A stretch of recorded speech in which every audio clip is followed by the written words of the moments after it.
Ides of March.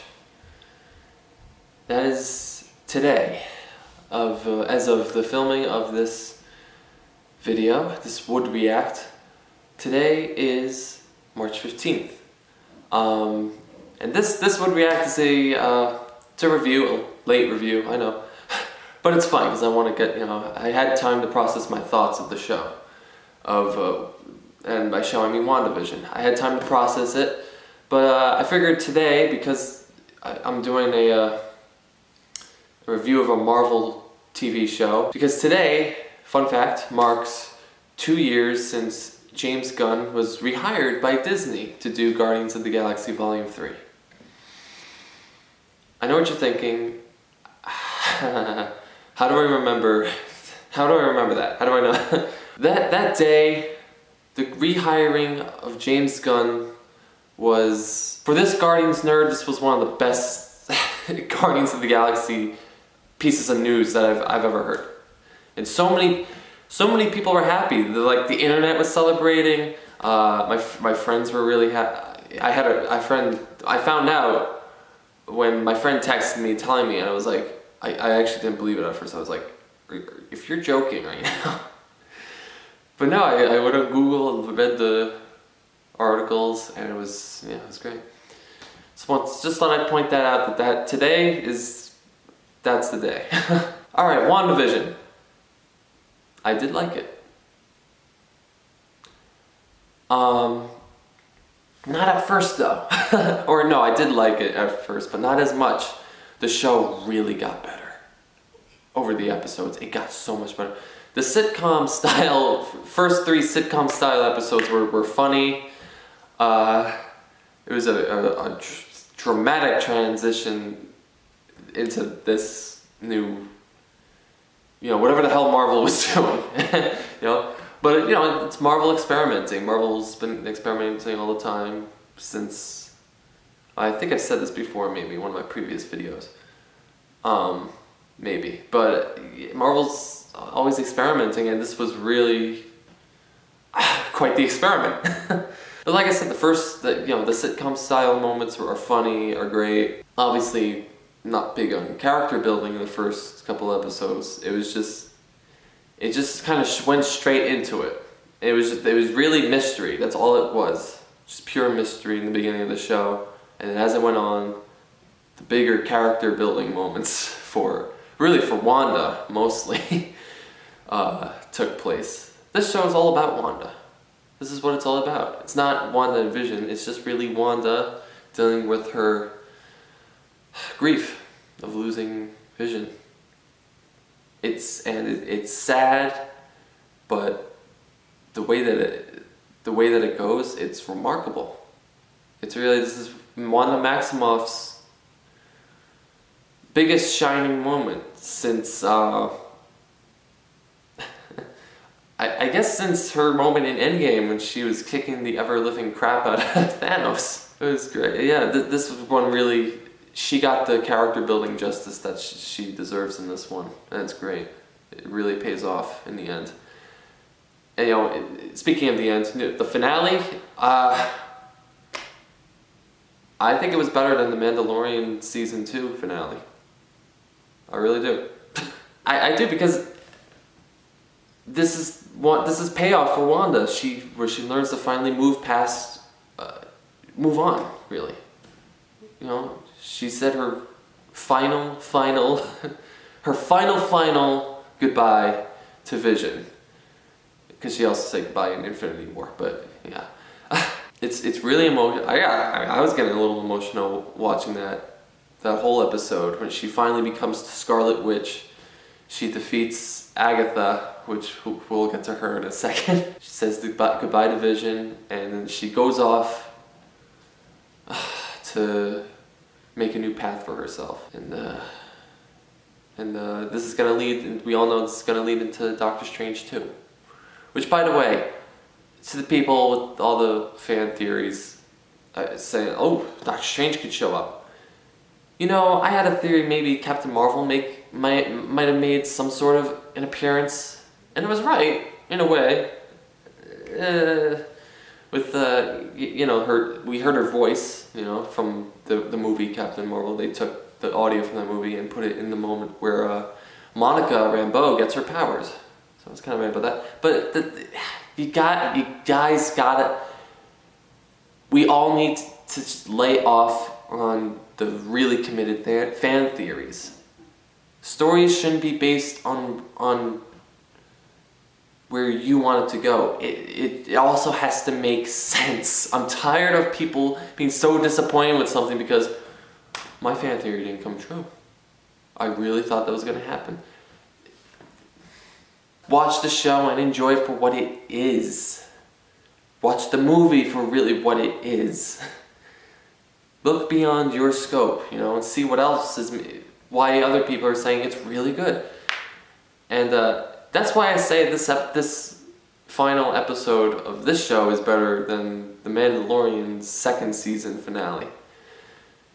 Because they didn't dedicate a whole last 20 minutes or 10 minutes to another major character who at this point has been completely, well, not completely, but sort of, irrelevant to this one story that's happening on its own, and who saves the day. All the main characters are, basically become, down here next to the large character. So if Doctor Strange showed up, and that would have kind of taken away a little bit, which is what I think the last episode of The Mandalorian season 2 did.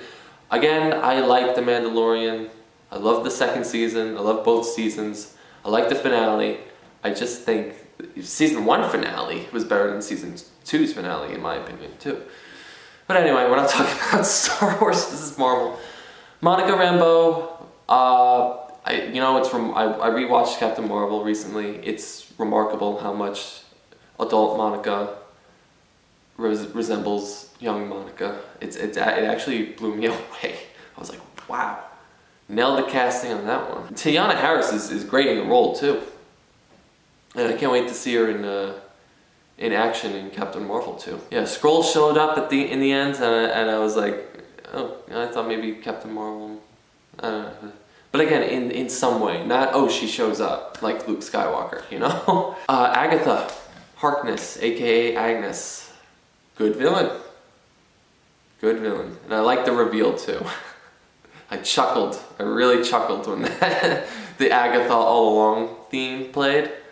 That was a good villain reveal, and she was a very manipulative and likable, kind of. Yeah, she's pretty likable too.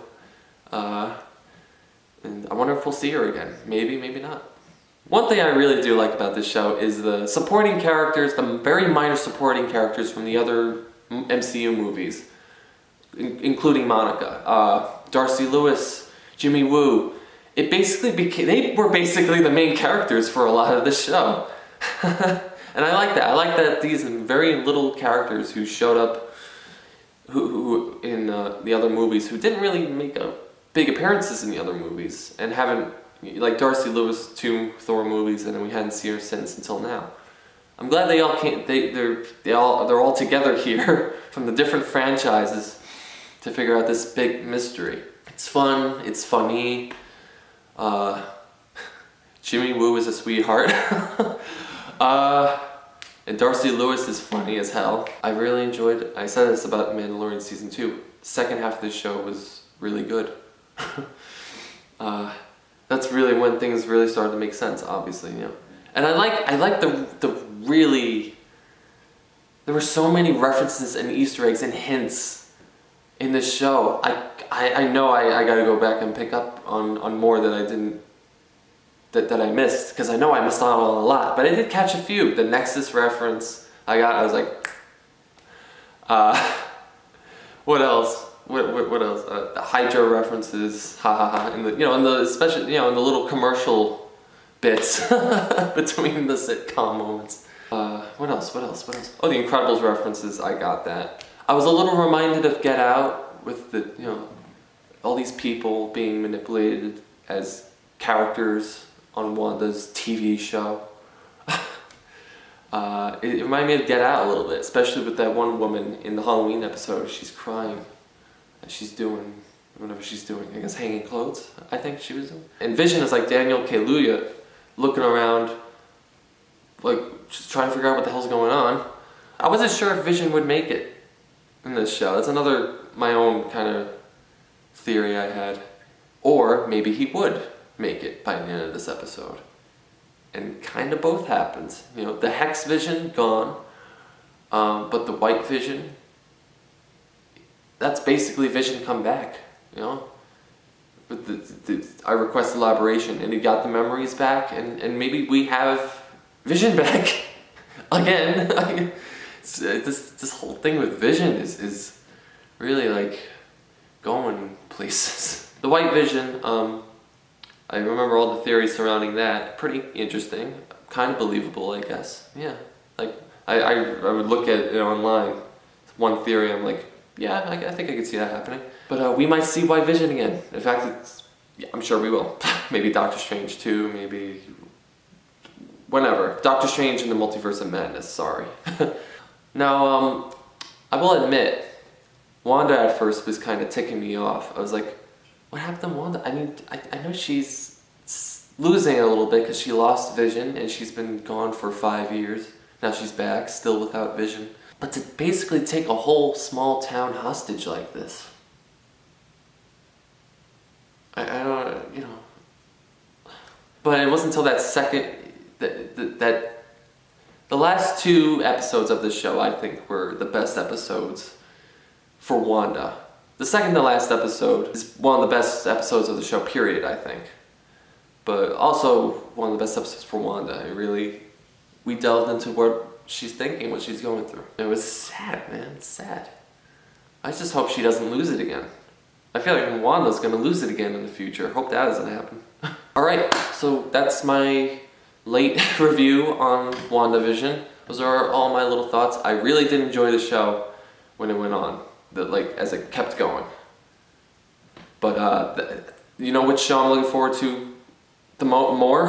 The Falcon and Winter Soldier comes out this month. I have to see which date exactly it comes out. I will do that right now, actually. The MCU's back. We're finally back. All right, take care. I hope you enjoyed WandaVision too. I hope you enjoyed the next show coming out. So, and I'll see you at the next Would React. What was that?